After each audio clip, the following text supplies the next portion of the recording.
Okay, I think we have most everybody signed on so far. Welcome everybody. My name's Erin. I'm the organizer of this event. This is our STEM College Transitions Roundtable for ACE students who are getting ready to transition to college or just thinking about eventually transitioning to college.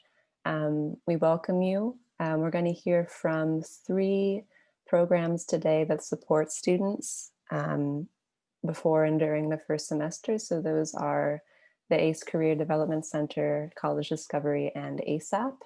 And then we're also going to hear from 2 of the STEM academic programs at Laguardia, and those are computer science and the health sciences. I'm going to put the names of our panelists in the chat for you all in just a minute. But just a word about our agenda. I'm going to give each of our 5 panelists about 10 minutes to speak to the questions that I receive from our students. And after that, we'll stop and we'll give everybody in the audience a chance to ask additional questions if you have any. And then at the very end of today, so we're going to wrap up around 1 p.m.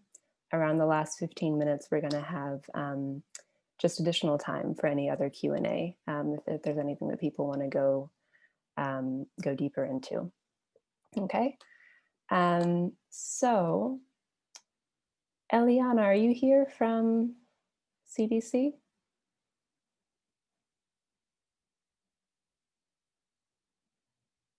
Maybe not yet. Julianne, since you're here, would you mind maybe jumping in as our first speaker? And then we'll see when Eliana joins on. Okay.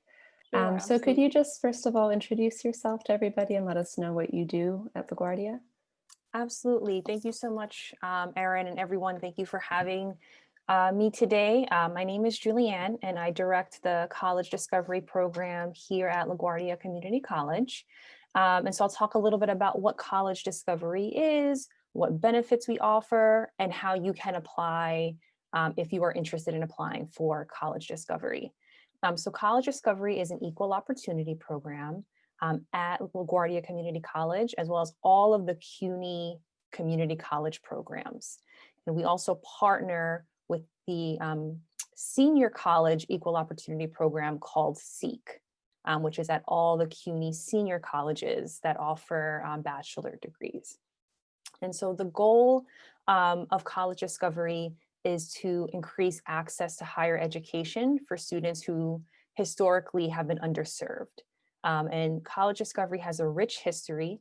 It's over 50 years old, and it was actually the first program to offer what we call wraparound supports to students while they were in college. So the idea was that if you provided students with additional supports, they would have higher success rates at college. And so some of the resources that College Discovery provides, one is personal counseling. And so all of our counselors in College Discovery are licensed mental health counselors. They are also trained academic advisors. And so students receive both the academic advisement as well as the personal counseling piece, which we find crucial to the success of students, especially during times like now, where there's just so much happening. Having access to a personal counselor free of charge, there's no additional costs or anything, is crucial. The second benefit is academic support. And so we have a dedicated resource center that we share with ASAP that Danny will talk about in a few minutes, that we provide dedicated tutoring for College Discovery students. And again, all of this is free of charge. There is no costs for any of these resources. So you get personalized tutoring from College Discovery tutors, many of whom have been with the College Discovery program for several years and are highly trained in some of the major courses that all LaGuardia freshmen are expected to take. The third piece is financial. And so we provide students with an additional $300 cash stipend every semester that they are enrolled full-time. So as long as you are enrolled full-time, you are engaging with the College Discovery program, you will get an additional $300 in your financial aid stipend. And the only expectations for maintaining that $300 stipend from College Discovery is that you are enrolled full-time and that you are engaging with the program. And when I say engaging with the program, I mean meeting with your counselor and attending tutoring. So you actually get paid to go to tutoring. You get paid to go to your academic advisement and counseling appointments. What we have found for students who are highly engaged with the campus and highly engaged with CD is that they do very well. And so that's really the reason why we really encourage students to be engaged and to check in often. We're a very small program, so there's only about 300 students total at in the College Discovery program at LaGuardia.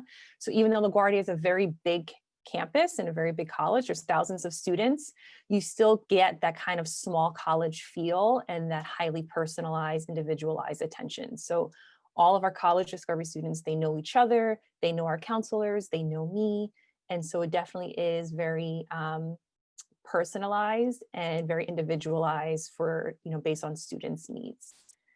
In terms of applying, if you're interested, so we don't open enrollment in the spring semester. So we actually only enroll in the fall semesters. So we're not currently taking applications for spring 2021, but probably I would say in April, we'll begin taking applications for fall 2021. And the requirements to apply is that you've been admitted to LaGuardia Community College. So you've already gone through the admissions process. There is a academic criteria. And so what that means is our students either have to have a high school equivalency or they have to have a high school GPA that is below 80. So since all of you are within the adult and continuing education division, all of you are automatically eligible academically. The second eligibility criteria is financial. So College Discovery, SEEK, and all of the other equal opportunity programs are specifically designed for students who come from low-income households. And so there is some documentation that we ask students to submit just to verify that that your household does meet the financial criteria. And so you would submit those documentation that while you were applying to the program. And we have a dedicated financial aid liaison that works very closely with our students to support them with getting those documents in.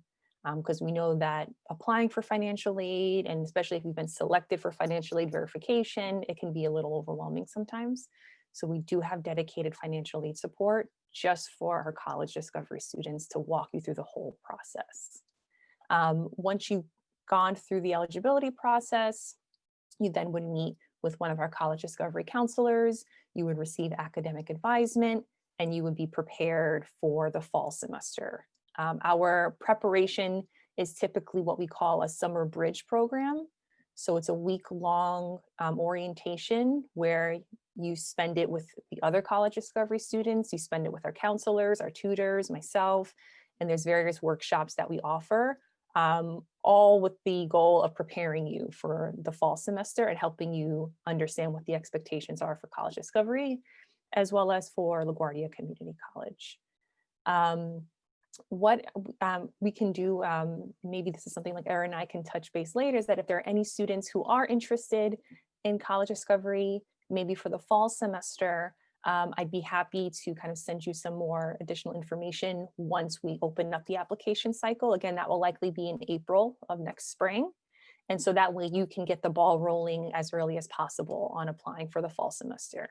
Since we are a small program, there are very limited seats. And so we do want to make sure that you're able to apply as early as possible to secure your seat for the fall semester. The other big thing that I want to mention is that College Discovery follows you after you graduate from LaGuardia. And so as I mentioned, our partner program at the senior colleges is SEEK. So if you were to transfer to a senior college, public or private, you would be able to transfer all of those benefits to that college. And so that, again, that means getting dedicated counseling support, dedicated academic support, and additional financial support.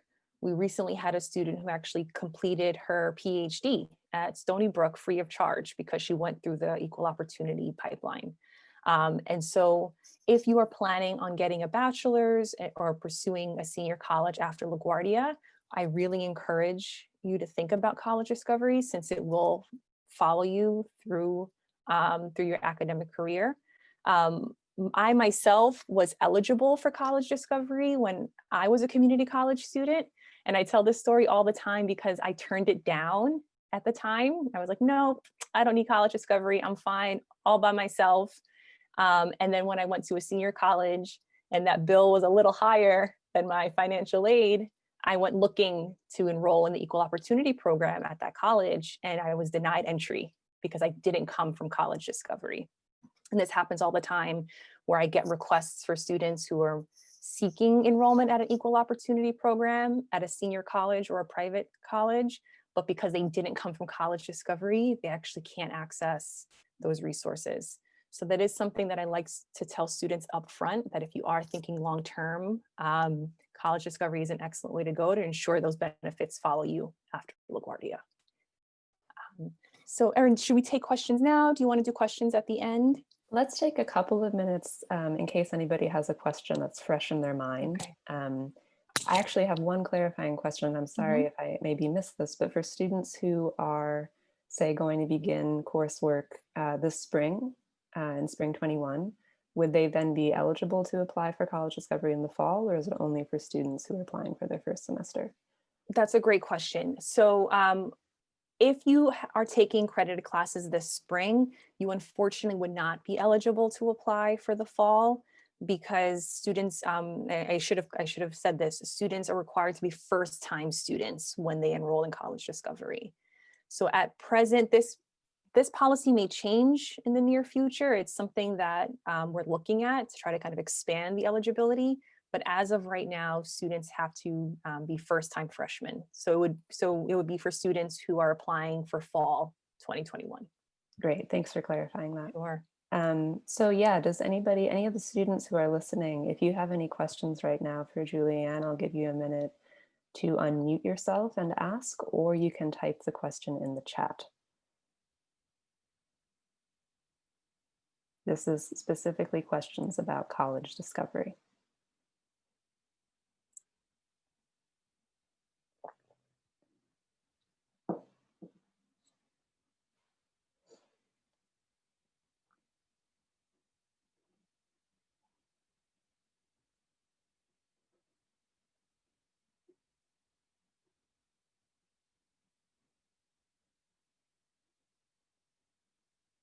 I'll give you 30 seconds because I know sometimes it takes a little time to type, but if not, then we'll just move on.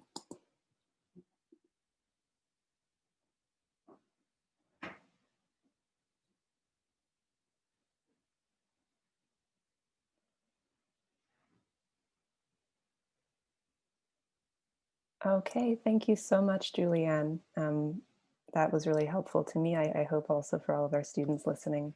And Danny, can we hear from you next? Sure. So good morning, everybody. My name is Danny. I'm the recruitment specialist for the ASAP program at LaGuardia Community College. ASAP stands for the Accelerated Study in Associate Programs. All right, I can say that 5 times fast because I've been working in ASAP for about 5 years, but it's a mouthful in the beginning. What we do is we help students graduate faster or on time. All right. And what I'm going to say as far as like the benefits is very similar to what Julianne mentioned in College Discovery. We are both support programs. We both have a wraparound approach. It's a very holistic type of kind of support system. And so ASAP is also free. As many students say, it's free 99. So it doesn't cost you anything to participate. Our requirements are a little bit different, but I'll go over that in a second or so. But as far as the benefits, when you do participate in the ASAP program, you will be assigned a specific advisor. So if I happen to be your advisor, I'll be your advisor for up to 2 to 3 years. Now, the reason why they assign you a specific advisor as Julianne mentioned, it is an extremely beneficial part because a lot of students that don't have an assigned advisor may get lost in the CUNY system. It is a rather big institution, and it's nice having a person to go to should you have any questions, and you will have questions, much like myself when I went to school. It is a big place with a lot of things you may not be aware of. So your advisor doesn't just serve as your academic advisor, but also your mentor, your coach, everything in between that. They also serve as the person that guides you to senior colleges if you need support with that as well. Help you communicate with your professors if you're experiencing any troubles, and also to kind of, if you're not sure of what you're doing with your major, to connect you with a career advisor as well. And the career advisor in ASAP is integrated within the program, and they'll have you take like a personality test to see what programs might fit you best. If the major you're in now, it might not be, the right one for you, or you might not know that you could be potentially interested in other fields. All right. The other benefits and why a lot of students do join an ASAP is because there's financial benefits. All right. Students receive textbook funding every single semester. Currently for the spring semester, it's $365 given to you as a credit to use at the bookstore in LaGuardia Community College. So how that works is traditionally the credit would be given to you to use in person. However, since we are remote, the mode of purchasing textbooks now is a credit given to you to use at the online bookstore, which they will deliver, mail it to you essentially, which is a nice added feature. The other benefit of as far as financially speaking, is also having some Metro cards distributed to you. In the fall, students receive 2 Metro cards actually, and they are, I can't say this with 100% certainty because we are remote, all right?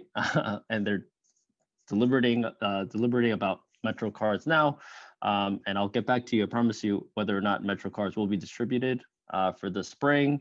And I wish I could give definitive answers, but they are always finding, we're always trying to find out what's happening at this point because it is remote. But Metro cards are, not Metro cards, excuse me, textbooks are 100% distributed for the spring. If you are looking to enroll in LaGuardia and you participate in ASAP. The other added benefit is called tuition gap waiver. And what tuition gap waiver is for students that apply for financial aid, get financial aid, but not enough to cover the whole tuition. So there are a group of students that do get financial aid, but not enough. So for example, the tuition for LaGuardia Community College is $2,400 per semester. If you add in fees, it's $2,608 and 45 cents. All right. I think, don't quote me on the cents. It's $2,608 and some change. But some students receive $1,000 or $1,500 or $500. Which is great, but obviously it's not enough to cover the whole tuition. But when you are part of ASAP, ASAP will cover the difference for you when you do apply for financial aid. That's called a tuition gap waiver, and that's something that is automatically done at the end of each semester if you are an ASAP student. So if you are aware that you may be getting some financial aid and you obviously don't want to pay that difference, you can participate in ASAP. That would be great. And we cover that at the end of every single semester. The program also has a tutoring resource center with College of Discovery with a whole bunch of tutors that help you with reading, writing, math, including the sciences. And they are open as far as ASAP is open virtually, that you can log in and sign in. It's through Microsoft Teams at this point. When you have access to that and you need tutoring services, you can make an appointment and we can connect you to a tutor virtually, ranging from everything that I mentioned before. As far as eligibility, it's open to new students and students with 15 or less credits. It's open to students that you have to also qualify for city tuition rates. So you cannot be an international student. However, if you happen to be undocumented, you can still potentially qualify for the ASAP program. So as long as you qualify for the city tuition rates, which is $2,400 per semester. The program, being that it's accelerated, does require that you enroll in 15 credits per semester, which is the preferred breakdown is 12 credits in session 1 and 3 credits in session 2. So essentially 4 classes in the first session and 1 class in the second session, because most of the majors are 60 credits, and the goal is to get you out in 2 years or less. With ASAP, you do have 3 years of eligibility should you need it. If life happens and you need to take a semester off, or you need to make up some classes, that's fine as well, but you do have to take 15 credits every semester, or attempt to. There are major restrictions, unfortunately, so not all majors do qualify. The majors that don't qualify are mostly in the health sciences. Anything that has a candidacy process, for example, like nursing, radiology, vet tech, physical therapy assistant, occupational therapy assistant, do not qualify.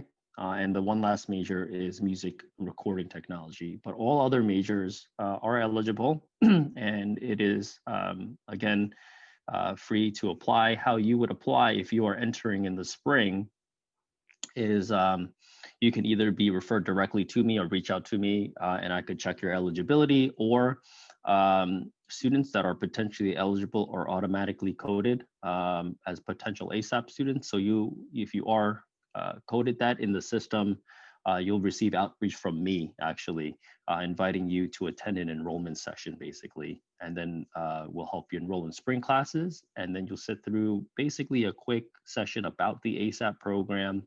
And then you'll have the option of opting in or out. And if you opt in, there is a orientation in the coming months, so that we can make sure you understand the program, the requirements, and also how to use your benefits as well. But if you have not received communication about ASAP, or would like to learn more, you can email me directly with your EMPL ID, and I can get back to you probably within a day or so regarding your eligibility. Thank you. Great, thank you so much. I'm going to open the floor to students if they have any questions. In terms of for students who might get outreach directly from you if they're eligible, just so that people can keep an eye out for that, around when would they be receiving that message, do you think? So we get a list. I usually send out communication once a week as I get new students that are potentially eligible. So our IT department has been really good about that, but sometimes students get kind of lost in the mix sometimes. And then, so if you don't get communication within, 2 weeks or so, I would say just email me directly, just in case, so that we can have you go through the process of becoming an ASAP student or not. Great, thank you. Is it okay if I drop your email in the chat for our students who are listening? Of course. Great. So I jotted down a couple questions, but first I want to give a chance again to our students who are listening. If anybody has a question about ASAP for Danny, you can unmute yourself, or you can put your question in the chat box. I'll give you a minute to think about that.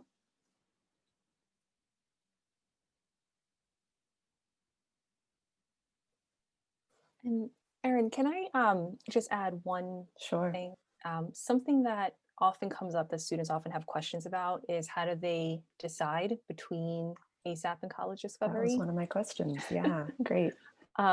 So one thing that I think it's important for everyone to know is that Danny and I work very closely together and are in frequent communication. And so there is a strong partnership between the two programs. And the goal for both of us is that students land in a program that best serves them. So ultimately, if you're eligible for both programs, the feedback that you're going to get from, both Danny and myself is, let's think about what makes the most sense for you and your individual situation. Some things that come up frequently as students are deciding is eligibility. So for example, if a student is financially ineligible for college discovery, like you've gone through the process and maybe your household income is a bit too high for our criteria, we will always refer you to ASAP. So that way you can be considered for ASAP if you are eligible. And I also know, if Danny is working with students who maybe their major is not eligible or something has changed and they're changing their major to an ineligible major, that's something else that students can think about because college discovery does not have any major requirements. So we accept all majors. Those are the two, and Danny, you can jump in if I'm missing anything. Those tend to be the two biggest pieces that students tend to think about, is the financial eligibility and the major eligibility when making their decisions. Yeah, that's 100% correct. So I always say, try to get into college discovery first. I always say I'm not supposed to say that since I'm wearing an ASAP t-shirt, but it's a long-term, it's a much better long-term solution. And I failed to mention this before, ASAP is with you in a community college. All right, so once you graduate, ASAP does not follow you. So the benefits do not extend beyond. So let's just say you end up going to Hunter or Queens College afterwards. Unfortunately, the benefits do not follow you. There are a very, very few select senior colleges that may be able to support you as an ASAP student, which unfortunately is called ACE2. I believe the 4-year variation is called ACE, which is confusing. So I'm not going to say more on that, but but generally speaking, if you are able to qualify for college of discovery, I will 100% of the time recommend that you do that and then go through their process because, like Julianne mentioned, it follows you beyond community college and will benefit you much, much longer. And in the event you don't qualify, I may be able just to enroll you in ASAP. So it's a win-win, I think, for the student perspective. And so, that's something to consider. Great, thank you both. We had a question come in the chat. A student just wants to clarify, I think, or confirm that she says if we are going to enroll in college in spring 2021, then we would be eligible for ASAP, but not for college discovery, correct? That's correct. We are taking in students now. So we do have quite a bit of room to take in students for the spring. I believe we have over 300 seats for students in the spring. But we are currently actively taking in students and enrolling students in the spring in the ASAP program. And we are currently reviewing as well. So our program is first come, first serve. So as long as you reach out to me early and obviously you express interest, then we can get you enrolled. Myself and a recruitment coordinator, her name is Cassie, review students on a daily basis and do outreach on a daily basis as well. So, please let me know if you are interested and you have my email address. All you need to do is just give me your Apple ID. Great, thank you. One more question that I have, and this is, I think, both for Julianne and for Danny. If after this presentation, we know students who are listening, you know that you can email directly to find out more using those email addresses that we put in the chat. But if students want to some written materials about the eligibility requirements and benefits and all of that, where's the best place that they can find those right now?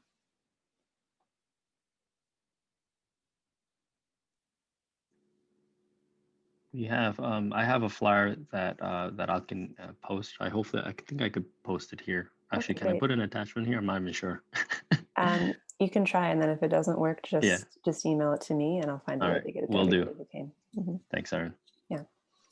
And I will post our website in the chat as well. Great, thank you so much.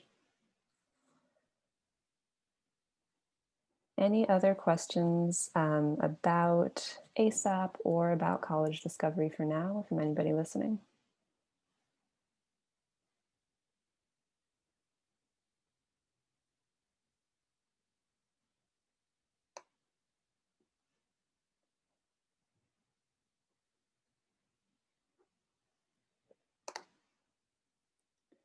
All right. Thank you both so much. That's been really helpful. Danny, I will look out for the flyer from you. You're welcome to stay on and post it yourself. But if it doesn't work out, everybody who's listening, I'll send an email to the people who registered for this meeting and attach it after we're done here. So I think we're going to transition now into talking a little bit more about some of the academic programs that students might be interested in. We are going to start, if it's okay with you, Andy, with computer science. Can you hear me okay? Good morning, Erin. Good morning, everyone. Thanks for joining us. Thank you for inviting me. Yeah, we're so glad to have you here. Could you just start by just introducing yourself and telling us about what you do at LaGuardia? Sure. I'm Andy Toche, a professor of computer science at LaGuardia and also the director of the computer science program. I've had a long history with LaGuardia, first as a LaGuardia student and then as a CUNY graduate, and now I teach at LaGuardia full-time and help students actually succeed in their studies. Here I believe there are a lot of students that may be interested in computer science or other fields. So I want to start by saying that computer science majors are very popular, increasingly popular, not only at LaGuardia, but everywhere else in the world, and for a good reason, because there is a very high demand for people that know these skills related to computation. As a matter of fact, at LaGuardia, we have gone from about 600 students 5 or 6 years ago to 1,200 students this current academic year. We offer 4 computer majors at LaGuardia. The largest major is computer science, which is the only associate in science major designed primarily for transfer purposes for those that intend to continue their studies and obtain a bachelor's degree in computer science. But we also have other more specialized, more technical majors. So we have 3 applied majors. One of those is programming and software development. As the name of the major actually gives a hint on what is typically discussed in the courses that you take for the majors, focused primarily in programming. So if there is time available to take today, we can talk a little bit more about it if you have any questions. Another applied major that we offer at LaGuardia is networking and information security, or in some way you may be more familiar with the term cybersecurity. This is increasingly popular and is one of our 3 applied majors at LaGuardia. And finally, we have a computer engineering technology, which focuses primarily into hardware development and software for machines and computerized devices. So that's the big overview. I know that some of you have already submitted some of the questions, but I'll be very happy to address any other question that you may have. Great. Thank you, Andy. Yeah, as Andy just mentioned, we're going to invite questions from any students who want to know more about particular majors in the computer science program. I collected some questions from all of you ahead of time, so thank you so much to those of you who submitted them. So I think we'll just start with those. So the first question I have, a student asked, is if they're interested in entering a computer science program at LaGuardia, what steps can I take to prepare myself for this? And those could be academic. Just what are your thoughts on that? That's actually a very good question. And the sign of actually a good student is when they start preparing ahead of time or before a semester starts or in between sessions. And that actually is one of the reasons for success in many cases. I would say that computer science being an applied mathematics science overall, any science major is actually built upon a foundation of mathematics. So the first thing that I would emphasize and I would encourage everybody is to brush up on the math skills and maybe review those contents that you've done some time ago before you started LaGuardia. And then plan carefully at the very beginning of your studies at LaGuardia to complete your math prerequisites, because until you finish, for example, college algebra and pre-calculus, you cannot start taking courses in the major that you select. So it is very important that you start strong with mathematics, and then you review that content that is at the foundation of each one of our majors. The second thing is just to maybe do some research and see what are the current developments. There are a lot of things that are happening in the computer science field. It's actually a very exciting time for computer science, because more than ever before, computer science is seeing application in pretty much every field of life, and you are probably well aware of it. So do some research and see what are the current developments, what things are changing, because it's a very, very rapidly changing field of science. So you want to join the most recent trends, and you want to study things that are relevant nowadays. And we do offer a lot of possibilities at LaGuardia in terms of our different tracks that you could follow. Another important thing that I recommend is to maybe start becoming familiar with some of the very basic content that will be at the foundation of computer science besides mathematics. And the first thing that comes to mind is maybe get some basic information about programming. Now, regardless of what major you choose at LaGuardia, any of the computer majors, you need to have some knowledge of programming by the time that you graduate. And there are so many free resources nowadays. There are so many free courses online, so many videos, so many other tutorials that can actually get you started. At least you create an idea what programming is about, because it's going to be, after mathematics, will be one of the first things that you take for your major at LaGuardia. And if you are planning to start in the spring, I encourage you that besides mathematics, you enroll right away in our first year seminar, which is CSF 101. The reason I'm saying that, because that's an opportunity for you to spend the semester with the computer science faculty and discuss various aspects of the computer major, get the answers to your questions, and get to know what you need to do to succeed at LaGuardia and beyond. So these are the first things that come to mind. Of course, there are many other things that you could do as educated people, but this is the first list of things that comes to mind. Great, that's very helpful. Thank you. Another of our students asked, and I think this is maybe somebody who has some familiarity with computer science or with programming. They ask, what languages do you learn from the computer science program? And I realize that might look different depending on the major, but what are your thoughts on that? As I mentioned before, programming is going to be a part of your major, regardless of which major you pick. So some majors focus more on programming than others. I don't know, Erin, if I have the ability here to share something on the screen. So maybe also having a visual document let me see here. if I can, I think I Or at can least a make you few the more. co-host, and now you should be able to share what you want. Let's see here.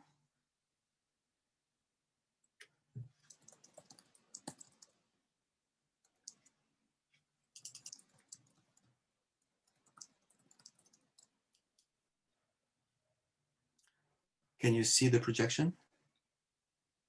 Yes. Oh, okay. Well, as I mentioned before, we have 4 computer majors, so they actually follow different tracks within the same field, but they are distinct from one another. So we have a computer science, which is, as I mentioned before, the only associate in science. So being a science-focused major, computer science actually focus in 2 big areas. First is mathematics, so half of the curriculum is actually mathematics, and the other half is either related to theoretical computer science, but also programming. So if you are selecting computer science, you will learn the basics and intermediate skills for C++ and Java. So those are the 2 languages that are discussed as part of a computer science major. Also, there is some assembly language discussed in some of the computer architecture classes, but that's the extent in which you learn programming languages for the computer science major. For the computer technology major, since we are focused mostly on hardware programming, general programming will typically include either Python or C++. That's currently there is a choice. You could take either one of those. If you select network administration information security, that you will be asked to complete a course in Python, which is one of the popular programming languages, as well as other more specialized programming languages for either databases or network security. But the major that actually focuses on programming and offers more courses in which you learn programming content is, of course, the programming and software development major. So there are three big areas of programming that this major focuses on. Is the general purpose languages, which include C++ and Java, web programming languages, which includes HTML, JavaScript, CSS, also C#, also app development, which is for both iOS devices, Apple devices, as well as Android devices. So this major entirely focus on programming. So if that's what your goals are, to become a programmer at some point, this may be actually the appropriate major for you. In any case, all four majors have a lot of things in common. So when you start at the very beginning, the discussion will still be general. And as you move forward with your education, you will be become increasingly specialized in the field. So you'll have the opportunity to learn more about this content and change the direction as you see fit. As you learn more, then you'll make better decisions after you have some experience with the content. Excellent. Thank you. That's really helpful. Where can people find that document that you showed us just now? I can email it to you. I don't know if you have an email group with this group of students.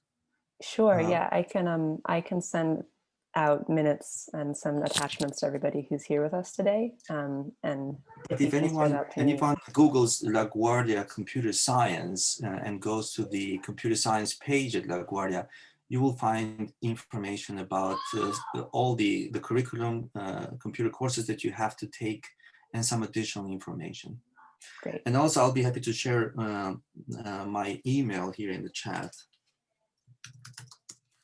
And if anyone has any further questions or wants to get in touch with me or needs help getting started at Laguardia, I'll be very happy to help.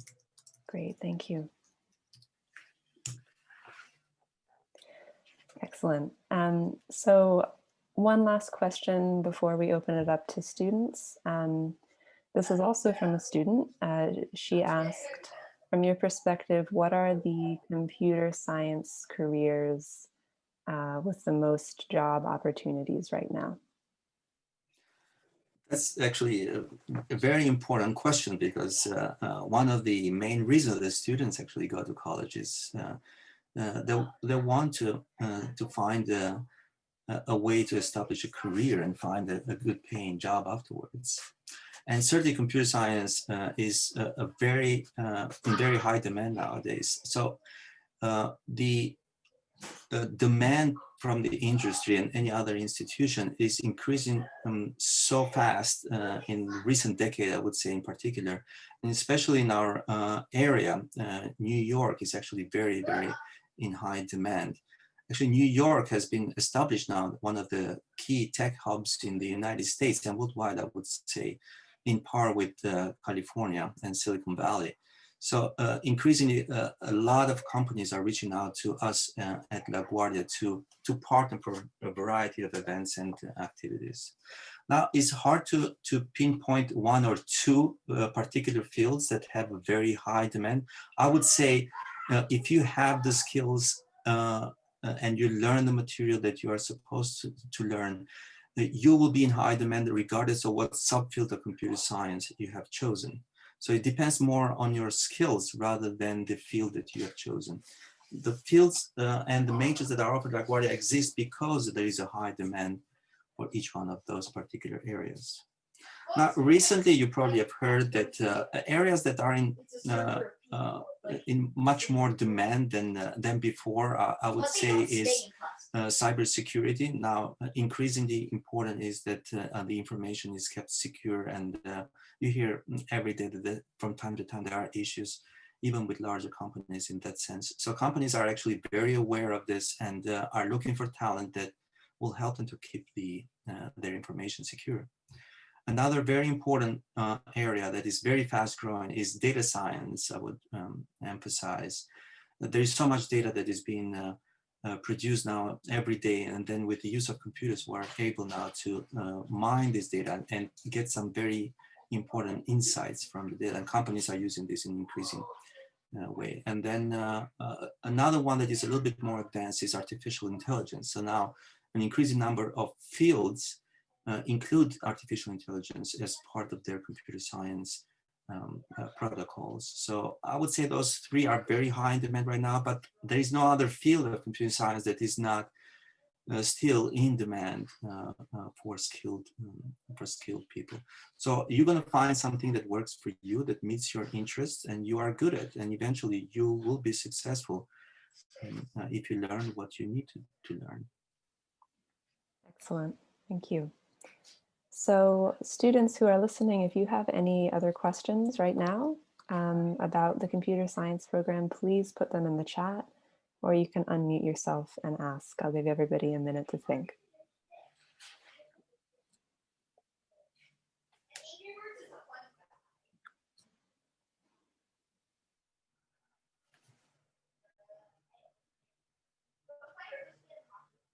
I don't know if it's possible that there is a button there that says raise your hand. I was wondering how many students in this group here are interested in any of our computer majors. So if you could raise your hand.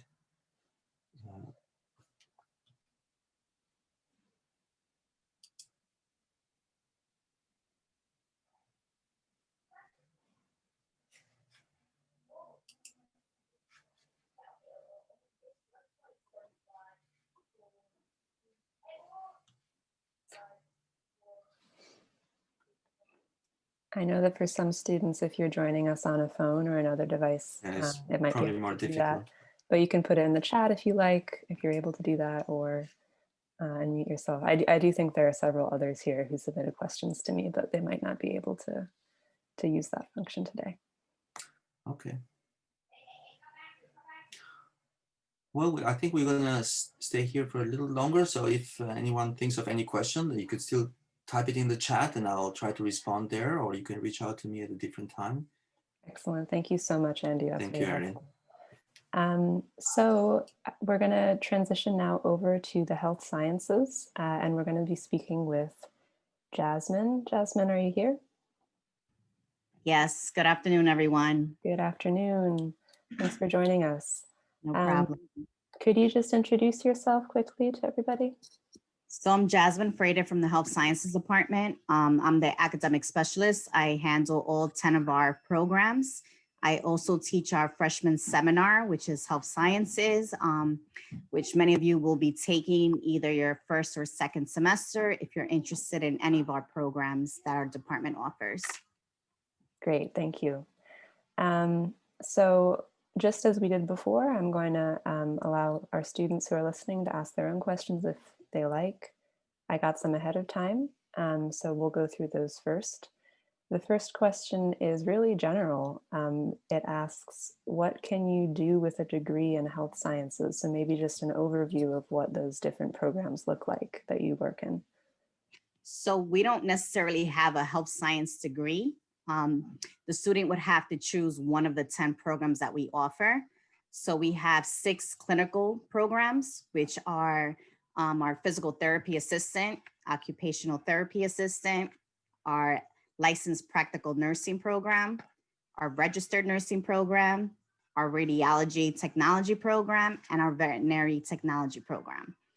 If students are not interested in those clinical programs, then we also offer 4 non-clinical, which don't have a candidacy phase where students are applying. You would just major in this specific program and from the beginning and end So we have nutrition and culinary management, therapeutic recreation, sorry, I'm drawing a blank, public and community health, and human services, mental health. Excellent, thank you. Another question has to do with the registered nursing program, and I know that we often have a lot of students in Bridge and in other ACE programs that are interested in the RN program. This student asked that, she says, I'm worried that the process is hard and that's a lot of stress. She is a mom of 4 kids and worried about being able to sort of, I think, handle that workload, balance that workload. So she is asking about, what is your take on that? How really time demanding is this program? And what would you say to somebody who's in her position and is thinking about whether they're going to do it or not? Just like anything, everything's hard. You definitely have to dedicate some time to any of our programs. Our clinical programs are intense. They offer 3 components, which is a lecture, lab, and clinical. Clinical being where you go off campus to a hospital, a nursing home, or a clinic where you have your hands-on courses. It is demanding. It's not like your traditional general education courses like English, science, and math, where you're just meeting maybe twice a week or once a week, depending when the course is offered, and don't require some hands-on skills. Some courses do, some don't. You are specifically in a cohort. You will follow this group until you graduate. And the problem here that students have issue with the transitioning from memorizing content to actually knowing what you're reading and learning in the course and then applying it. So you definitely have to change your style of studying. There's different strategies our students use. You're going to be more involved with your cohort, so you'll have study groups. And there is a one-on-one involvement between you and your faculty advisor once you're in the program. So you won't be alone, but it's definitely challenging. You have to see if you have support. A lot of our students don't, and it's usually not the time for them to pursue the specific demanding major. But we have other students that do have a support system and are able to dedicate a lot of time to their studies. So it all depends on how you can manage your time while attending to your family obligations on the side. Great answer, thank you. This is not a question from a student, but I think one that I've heard before and I wanted to include here. So we know that for students who want to study nursing, there's a pre-candidacy phase, and sometimes students might find that they don't meet the requirements to actually enter into the RN program. And in cases like that, for students who are still interested in working in healthcare but might not get into the program, that's their first choice, what are maybe some other options that you'd encourage them to consider that they might pivot to and still be satisfied in? So it depends on the student. Like I mentioned before, we have a candidacy phase, which means you're competing against other students to apply for a amount of seats that all of our clinical programs offer.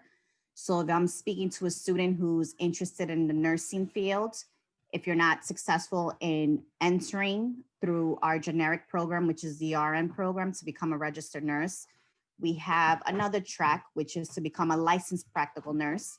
It's less competitive. We take students once a year, and it's a 10-month program where students can then graduate, take their New York State boards, and then come through our pathway to become a registered nurse. So it is a longer path, but you'll ultimately obtain your degree in nursing as you want it. We have other students who are interested in physical therapy or occupational therapy. And that's also a competitive program where we only accept 20 students. A lot of students who are interested in dealing with mobility, you could still have that experience with a patient or a client going through our therapeutic recreation program, which does not have a candidacy phase. It is a degree program which you will complete in 2 years. And the other thing that's good about our therapeutic recreation program is that we have affiliation agreements and dual joint agreements with other four-year colleges within CUNY. So your credits will apply to that 4-year degree and any of the courses that you took within the program. And you could finalize the program and achieve your bachelor's degree in CUNY, and you could start working as well. And it still has to deal with kind of similar to occupational therapy and physical therapy. Great, thank you so much. And then last question I received about this, the student asked, is the LPN program, LPN certificate program covered by financial aid? And maybe you could speak more about what programs might or might not be covered. All of our programs are uncovered by financial aid. That seems to be a misconception with licensed practical nursing because they see the word certificate. It's a credit bearing program, so financial aid does cover it. You do not graduate with a degree, you receive a certification. However, those are college bearing courses that will then transition to the registered nursing program. Great, thank you. So students who are listening, if you have any questions for Jasmine about these health sciences programs, please put them in the chat, or you can raise your hand, or you can unmute yourself and ask us. I'll give everybody a minute. If I'm not mistaken, did she say vet tech program? Yes. Okay, so is it as competitive as the other programs? Yes, actually, vet tech is one of our most competitive programs. We only take about 25 to 30 students once a year, and we have about 120 applicants. So it is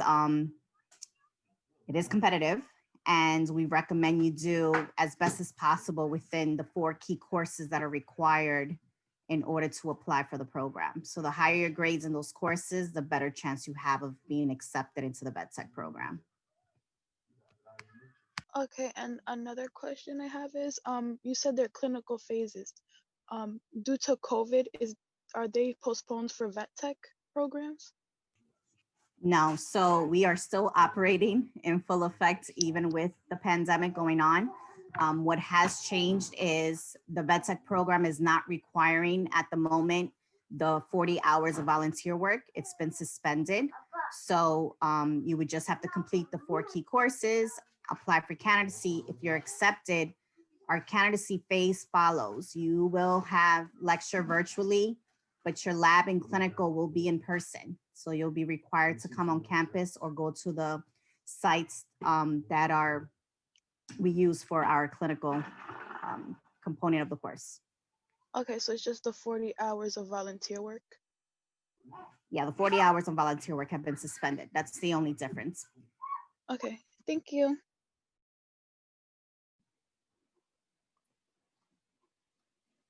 Any other questions for Jasmine?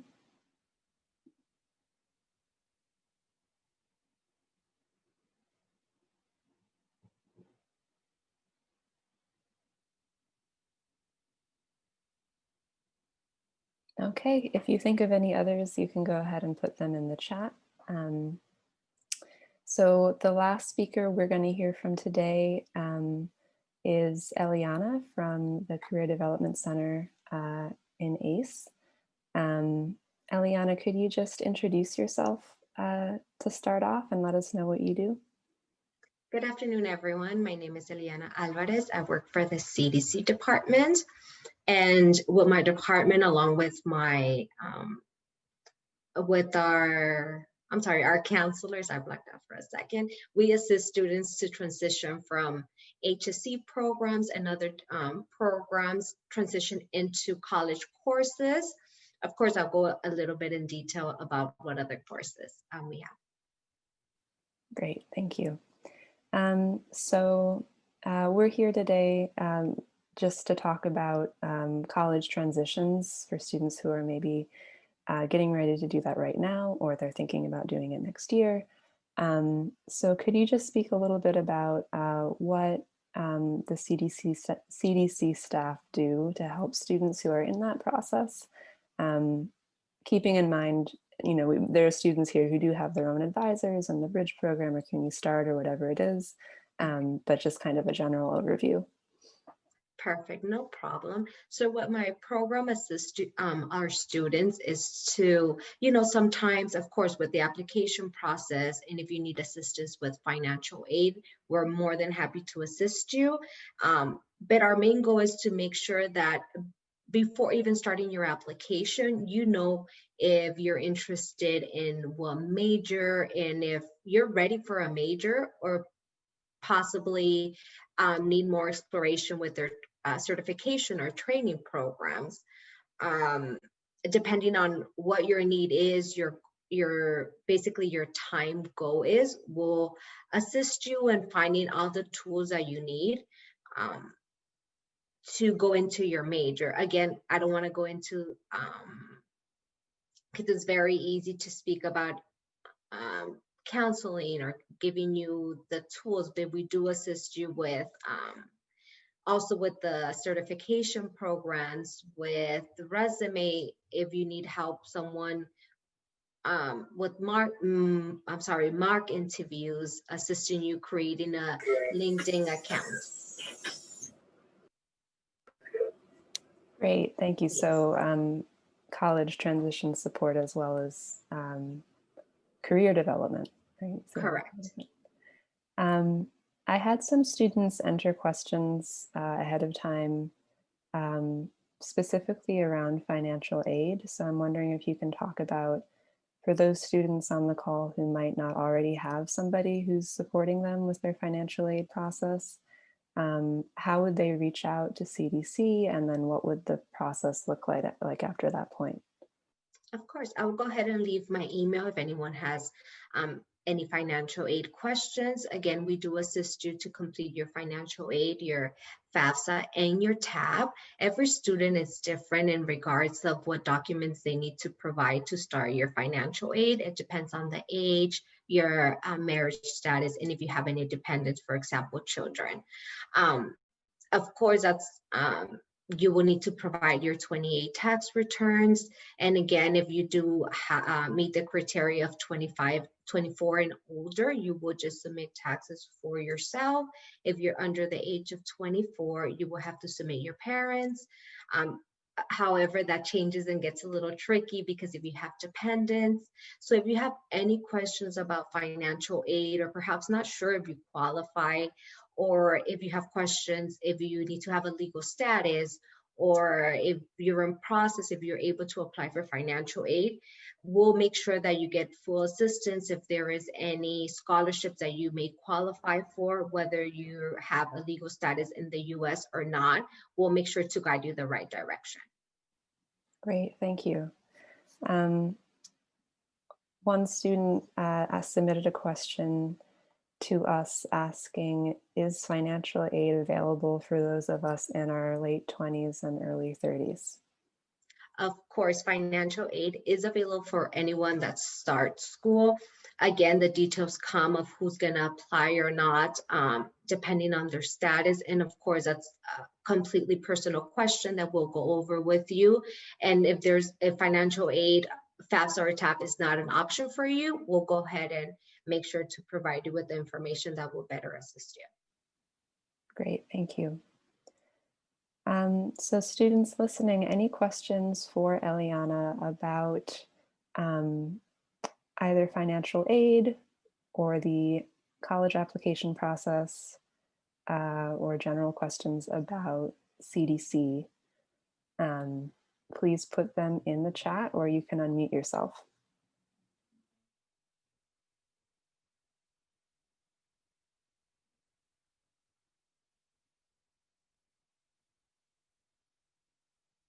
Okay, I do see Angelica. What about the $65 acuity fee? The $65, it is a one-time application fee to submit at once the process starts. Of course, there's different programs that do have waivers for students. That's something that you will have to speak to if you already in CUNY Start. Depending on the program, they are waivers. And if you like, I'll go ahead and leave my email. You can email me directly and we can see if there's any waiver that we can do for you. Thank you. Any other questions?